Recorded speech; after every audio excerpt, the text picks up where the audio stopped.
Politics at De Montfort University, and also Professor Scott Lucas, Professor of International Politics at the University of Birmingham.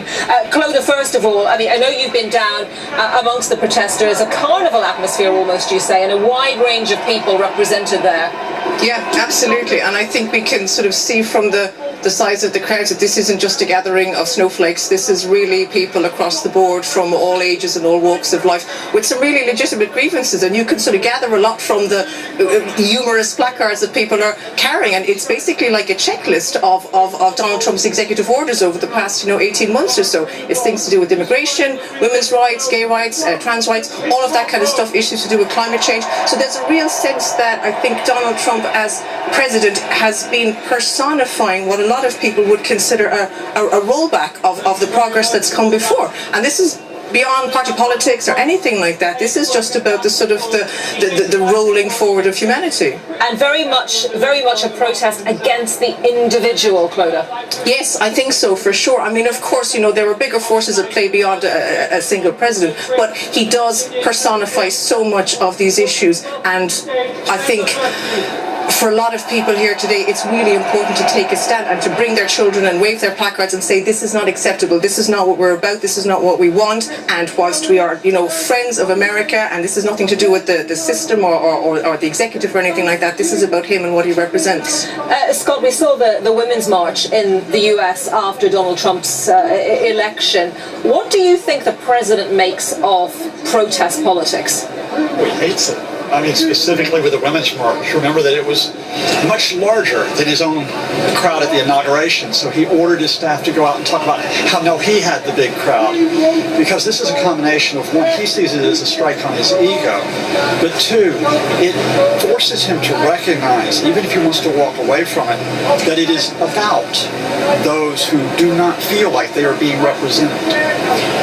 We're going to continue with this discussion in just a moment, but as we continue to report on these protests against Donald Trump's visit, you're watching BBC News.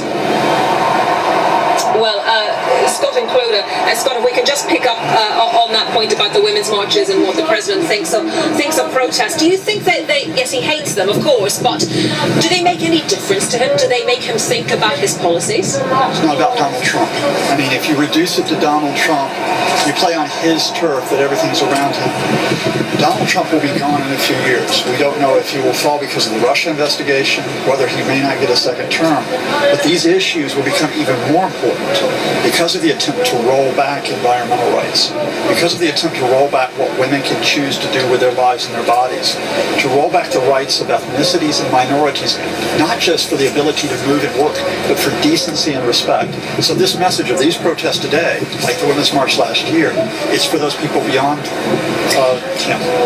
Just to remind our viewers, one of the marches now in Trafalgar Square, that huge square in the centre of London, almost at full capacity. You're watching BBC News. And still with me here, overlooking Parliament Square, I have Dr. Clodagh Harrington, Senior Lecturer in Politics at De Montfort University, and Professor Scott Lucas, Professor of International Politics at Birmingham University. Clodagh, we were having a chat before this interview, and you were saying to me that you feel a lot of the reaction that you are seeing on the streets of London today, and of course these protests, we should add, are very much happening in other parts of the UK as well, are a reaction to the sort of hate speech that has been on the increase since Donald Trump's election. I think that's a huge part of it, for sure. Not that long ago, Elizabeth Warren of the United States said about... For LBW, lunch before walkies. Coldstream Guard are on their way. They are going to be inspected by the President of the United States of America very shortly. Indeed, some demonstrators, though, are gathered here outside Windsor as well. We are expecting the Guard to join us in around about 10 to 15 minutes' time, if not before. Stay tuned. With PlusNet Superfast Fibre broadband, you can do more online faster. In fact, I've seen, read, watched, liked and posted literally everything. I've finished the internet. Give it a go with Superfast Fibre and line rental from $23.99 a month for 18 months. Now with no activation fee. Really? Is that it? Fibre from just $23.99 for 18 months. Oh, there's more. Search PlusNet Fibre now. Offer ends 17th of July. PlusNet will do you proud. I like your new room, Grandad. Can my doll's house have one? We paid for ours by releasing some money tied up in our house. But for you, there's a different option. If you're over 55 and own your own home, you may be able to release some equity to make some home improvements, help fund your retirement, or help the kids get onto the property ladder. Call now for your free guide on the benefits, costs and risks. When you're told your child has cancer, there are so many difficult moments ahead. But there's one moment